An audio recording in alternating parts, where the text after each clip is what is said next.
What's up, guys? It's Jonathan with One Big Impact. So first of all, welcome, and this video is actually dedicated to Mary Frances. Mary Frances asked the question, and I think she asked the specific way that I believe she did, and she hasn't clarified yet. I asked her to clarify, but I'm almost sure this video is actually, even if it's a little bit off target, I think I'm going to probably answer the best I possibly can.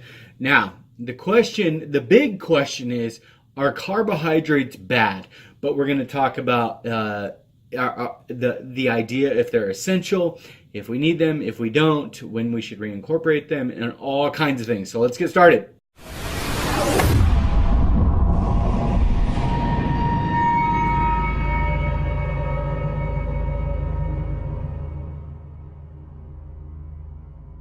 Okay, so first of all, I would like to start with a broad idea of carbohydrates. And let's be honest, a lot of us here are here because of Atkins or keto or some type of low carbohydrate regimen. Now, that doesn't mean everybody.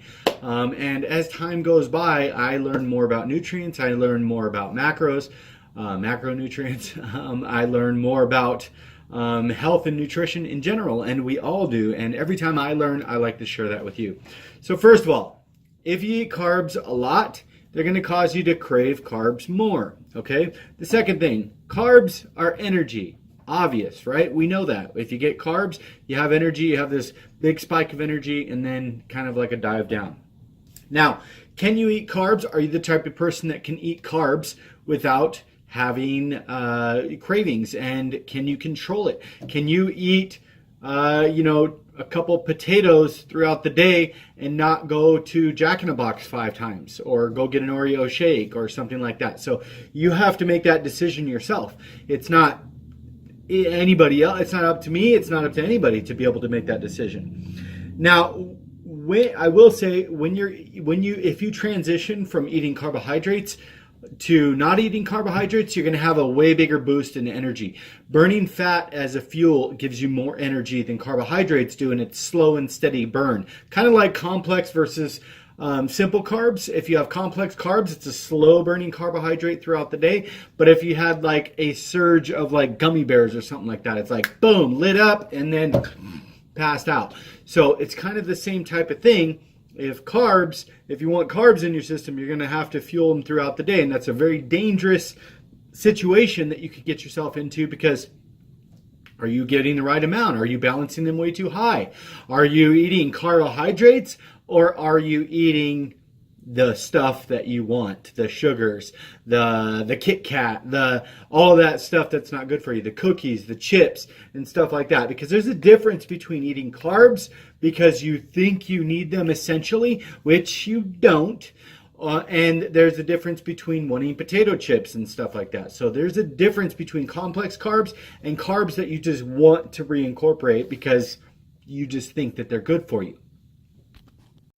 I will say for myself, what I've seen most beneficial out of low carbohydrate diet or low carbohydrate living lifestyle is the fact that two reasons. I don't have energy roller coasters. My energy is pretty high, and even when it's low, it's substantial. I don't have those huge peaks, and it's like it's like having drugs. So you give somebody drugs, they get addicted, and then it wears off, and they want it again. It's the same type of thing. I'm not saying sugar or carbs or drug necessarily. I mean, you can decipher that situation. That's a whole other subject. But eliminating sugar and eliminating carbohydrates pretty much altogether, besides like 12 to 15 or maybe 40 or 50 or something like that, as far as through foundation vegetables and low glycemic index carbohydrates, you take out the guessing. You don't have to say, well, I'm not sure if I can incorporate a cookie today, or should I eat these 3 protein bars? You literally know if it's not a vegetable, you probably shouldn't be consuming it. So it takes out the guesswork, but it also constrains you a little bit so that you don't have, once you figure out the whole Atkins formulation or the whole keto formulation, as far as you know what you can have, what you can't have, you have those bases. It takes out the guesswork. You're not constantly saying, can I have this? Can I have this? Can I have this? And in the beginning, you might do that. But once you figure it out after, 3 or 4 months or something like that, you have a really good understanding and basis of what you can do and what you can't do. So you don't cross that line. You don't say, well, today I'm going to have one cookie and you eat the whole freaking pack. Because today, if you're low carb, you don't eat the cookie. So you don't have that situation on the plate. It's not an issue. Okay, so basically when you eat carbohydrates, they are converted in your bloodstream into glucose. Glucose then triggers your pancreas to release insulin. After the insulin is released, it says, hey, let's take all this glucose, and if we have any needs around the body for energy sources, go ahead and shuttle that into all the cells. But what a lot of people don't realize is they over exaggerate this a lot. Okay, so here's the thing. What happens when those cells fill up, which is a really fast thing? It's kind of dependent on size as well as need and things like that. But once that happens, it gets spilled over into triglycerides or fat stores. So your body literally stores whatever you had in fat. Now that's probably not a big deal for people that don't eat carbohydrates regularly or a lot or overeat. But I will say once you fill up, and they just changed their recommendation, I think it's the World Health Organization, WHO, just changed their regulation or their recommendation to like 5% of your daily caloric needs should be, which is 25 grams for a grown male of average body mass index. Now, I know we all know body mass index is not perfect, but still 25 grams, which equals about six teaspoons of sugar. So 1 can of soda, and this is a daily allowance, 1 can of soda has approximately 10 teaspoons. Okay, so if you're only allowed 6 teaspoons and 1 can of soda is 10 teaspoons, plus all the other processed foods that you're eating throughout the day. And this is literally not going and diving into a box of Oreos. This is like your hamburger helpers, your macaroni and cheese, all of those things, the TV dinners, just the random things, the Circle K stuff, the stuff that you pick up at gas stations to eat and stuff like that. It may look great. Yeah, it's chicken fajita wrap and tortillas and blah, blah, blah, blah. Where there's no sugar in this, John. Read your labels, okay? Read your labels. And I'm not saying like I'm a label Nazi or anything like that. It's not like that. But I am saying it's realistic and it's in everything that you eat.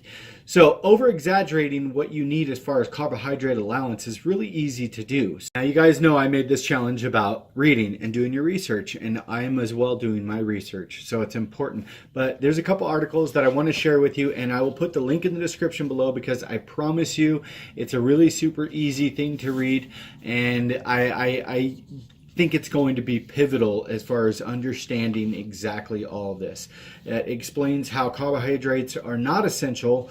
There are things that are essential, like essential amino acids, as well as like vitamins and minerals and stuff, and you can get all of those through a very little amount of fruit and or supplement, and mostly vegetables and proteins and fats. So please, like omega-6 and omega-3 and stuff like that. So please don't think that you need carbohydrates. I hear that so much by so many different people, and I'm not saying you do or don't according to you and your wants or whatever, but don't say you need something that you don't really understand. Now, how insulin works. Now, I just kind of explained this, but I want to go a little bit more into detail and just read what I'm going to show you here. Insulin's job in a nutshell is to facilitate glucose entry into the various cells for energy conversion. Remember, the ATP, adenosine triphosphate cycle, or Krebs cycle from biology class. When the cells get full or have all they can handle, the additional glucose is rushed to the fat cells to be stored as triglycerides. In other words, while insulin is elevated, the body is absolutely unable to access or burn fat. Okay? But wait a minute, you might ask, aren't carbohydrates essential? The long and short answer is no. First, let's examine the medical Webster's definition of carbohydrate. Any various neutral compounds of carbon, hydrogen, and oxygen as sugars, starches, and cellulose, most of which are formed by green plants and which constitute a major class of animals. Okay, so essential is plants and animals, and that's the end of it. I want to share one other thing before I get going. Okay, this is the next part of the same article. You can find both of these in the link in the description below. So is sugar all bad? And when we say sugar, we're talking specifically about carbohydrates. Basically the same deal after you consume them. And are there no uses? Okay, so this says, perhaps natural sugars can be used and even necessary in those who exercise at a high level and have a normal body composition.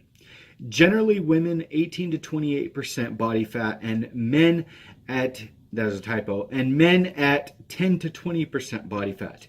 The use in the situations must be cautious and calculated with the goal to prevent catabolism of lean body mass.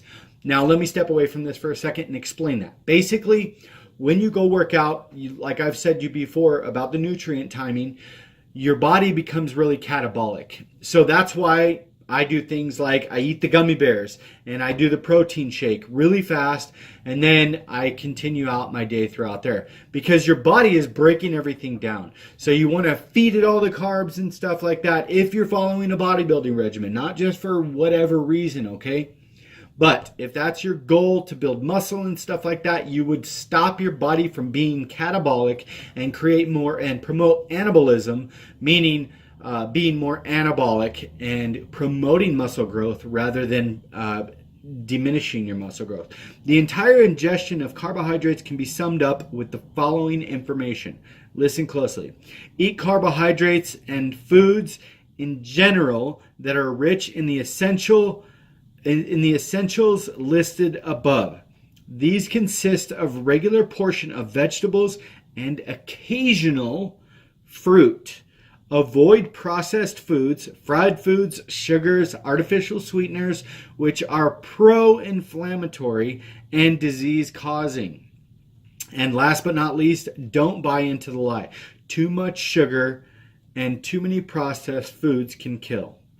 Adopting the principles of a healthy lifestyle is key to reaching your destination in your personal quest for wellness. You guys, right above in this link, go check out the link. It's going to show you in plain English what things are essential to your daily needs. If things like carbohydrates, like potato chips, popcorns, sodas, chocolates, cookies, brownies, ice cream, all of those things have been previously your weak link. Now, I'm not saying you're not stronger now, okay? But if those have been the weak link, stop trying to let them weasel their way back in. Because I'll be completely honest, if they are your weak link and you know you can't go to a bag or whatever you box of Oreos and you can't eat one Oreo after exercising and not polish off that entire box of Oreos by the end of the day, then you should not be messing around with carbohydrates. You really shouldn't, because it's not a game. Because then you're not eating things because you think that they are nutritious. You're eating things because you want to splurge. So basically the end of what I'm saying is, you can incorporate some type of carbohydrates if you want. That's fine. If your focus is muscle building. If it's anything else, I would stay away from them, especially if you've had weight issues in the past. I'm not saying that carbohydrates are necessarily bad. I'm not a carbohydrate person that is against carbohydrates necessarily. As I learn more, I learn that there are specific uses for them. It's really about balance. If you want to do them on occasion, so be it. If you want to go once a month to Taco Tuesday and absolutely just have a blast and eat 10 tacos, it's not going to make you overweight. But the problem with this is you're going to wake up the next day and you're going to want tacos again, and you're going to want tacos again, and you're going to want tacos again. And if you continue to do that, you will end up having another weight problem. So if you know yourself. If you know that, hey, if I eat carbohydrates, it's going to trigger more cravings, it's going to get me in a bad spot, then don't do it. That's fine. But if you feel like you can incorporate them slowly and safely over time, and maybe schedule them around when you're exercising to be able to get the full benefits of them, to become less catabolic and actually working towards using them for fuel rather than just eating them just because you want those sweet foods all the time. So please make your own informed decision. I'm not here to change anybody's mind. I'm just here to provide you with the information, and you can make a decision on your own. Because first of all, I don't want any part of being the bad guy once everything falls apart, or if it does or it doesn't. And I wish you guys a beautiful day. Keep up the good work. This is another challenge video. It will be day 11 when this is released. Be stronger than excuses. Remember to spread love, not hate. If you're new here, please check us out on Facebook. Our group is called Healthy Living for a Healthy Life. I'll put links to this study and also, or links to this, not study, but this information in the description below, as well as our Facebook group. Have a beautiful day, guys. Thank you so much for all the support, and have an, I just said that twice. Bye. Peace.